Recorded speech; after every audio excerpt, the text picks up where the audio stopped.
kuko ibihe bihinduka vuba, bigenda bihinduka vuba, ibihe byahindutse vuba, ntabwo ntitwashoboye gukora ibihagije.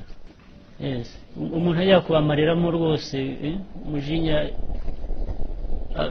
bakajyana bakagira icyo bajyana bavanye mu Rwanda, n'abariya bandi baducitse bakambuka, ubu bakaba bagaruka tukabakira neza, tukabasubiza kongera kuba mu Banyarwanda. Ikijya kimbabaza, ntabwo twabonye umwanya wo kugira ngo bamwe bo kugera hakurya bajya.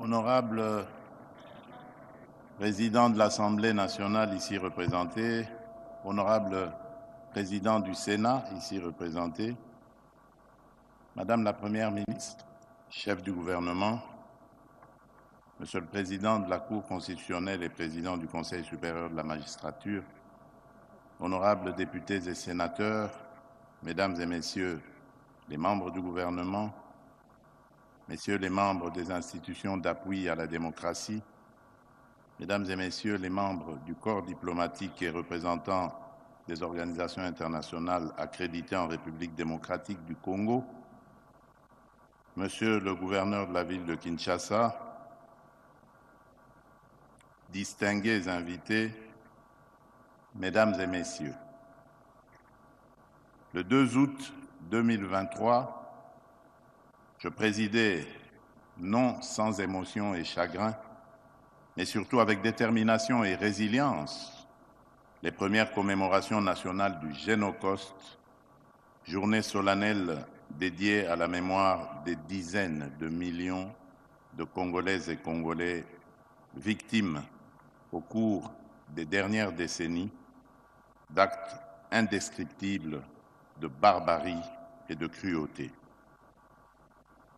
Ces actes, orchestrés par certaines puissances régionales et leurs complices internes, ont été motivés uniquement par leur obsession à exploiter illégalement et contre nos intérêts les ressources naturelles de notre pays, à occuper nos terres par la destruction ou la déportation forcée de certaines communautés locales dans le seul but de déstructurer notre identité nationale.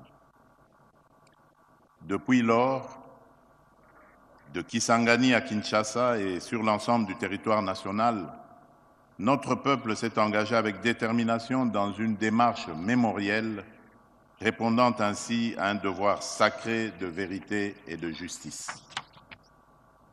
À l'approche des 3e commémorations prévues le 2 août 2025, il m'est apparu indispensable d'inscrire durablement dans notre mémoire collective, en tant que nation et en tant que peuple, cette tragédie injustement imposée à notre pays dans l'indifférence coupable de la communauté internationale.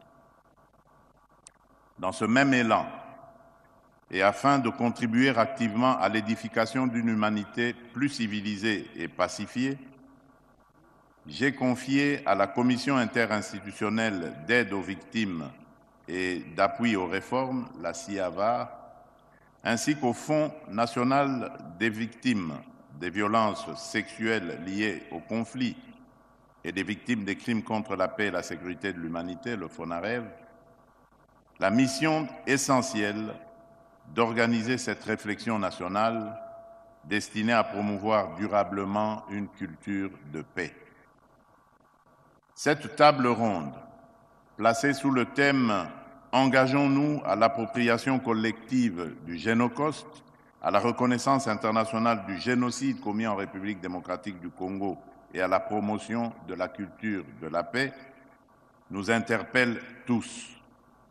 Elle intervient dans un contexte critique où notre pays continue à subir une guerre injuste, où le sang de nos frères et sœurs continue de couler et où notre intégrité territoriale demeure menacée.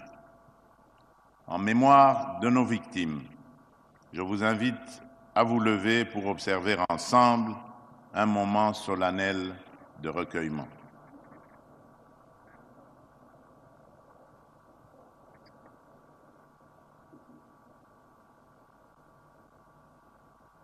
Je vous remercie.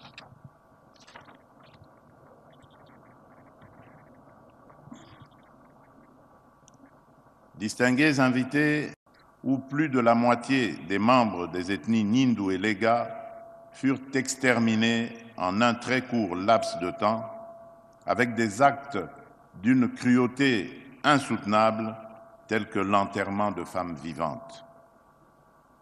La même violence ciblée a également frappé ces communautés lors des massacres du 24 août 1998 à Kilungutwe, Kalama et Kalambi, ainsi que des membres de l'ethnie Hutu, visés précisément en raison de leur identité ethnique. À ces atrocités s'ajoutent les multiples massacres perpétrés contre les populations civiles innocentes à Kishiché, Kazauro, Mbambo, Bukombo, Mweso ou encore Nyundo.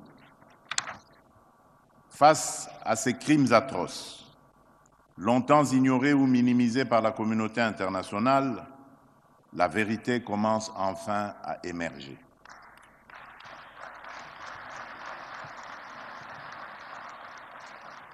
Divers rapports détaillés des Nations Unies, incontestables, ont clairement établi la réalité d'innombrables crimes et des violations massives des droits humains et du droit international humanitaire commis depuis 1993 sur le sol congolais.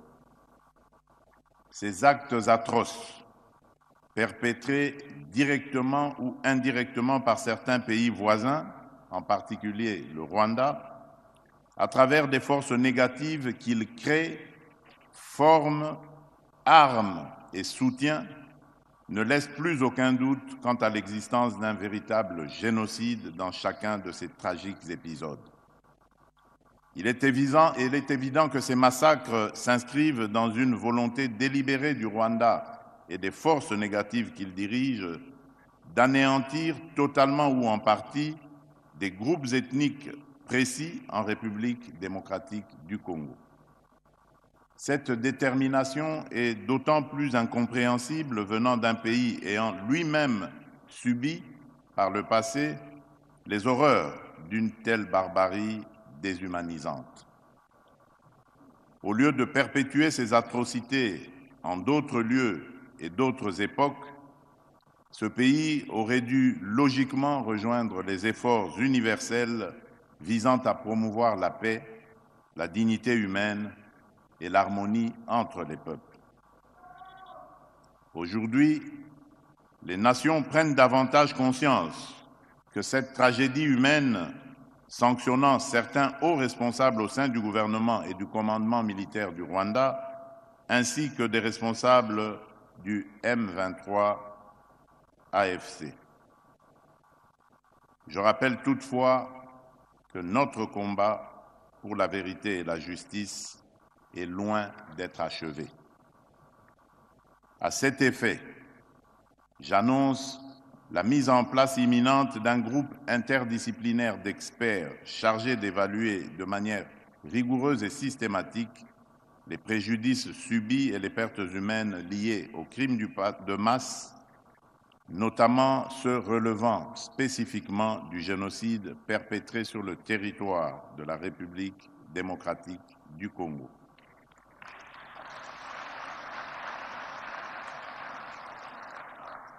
Distingués invités, mesdames et messieurs, cette table ronde doit nous permettre non seulement de témoigner, mais surtout de construire ensemble une stratégie nationale efficace pour obtenir la reconnaissance internationale du génocide commis sous notre sol et pour consolider durablement la paix dans notre pays.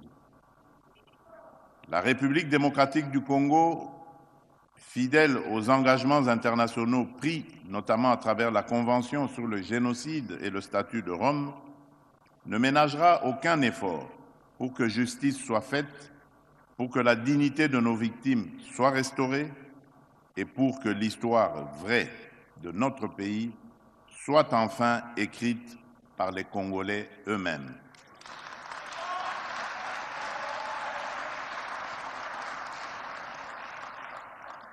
Mes chers compatriotes, notre marche vers la vérité et la paix est semée d'embûches politiques, diplomatiques et idéologiques.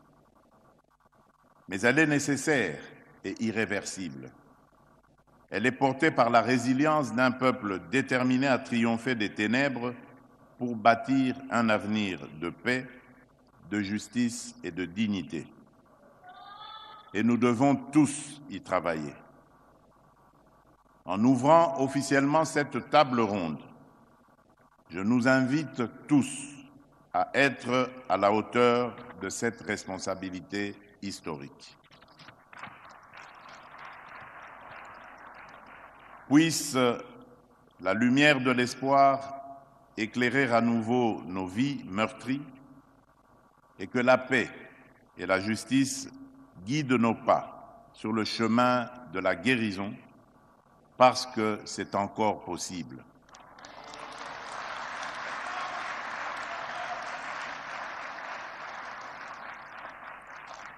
Ne pas oublier, ne jamais répéter et commencer à guérir. Plus jamais seul, que Dieu bénisse la République démocratique du Congo et son peuple. Je vous remercie.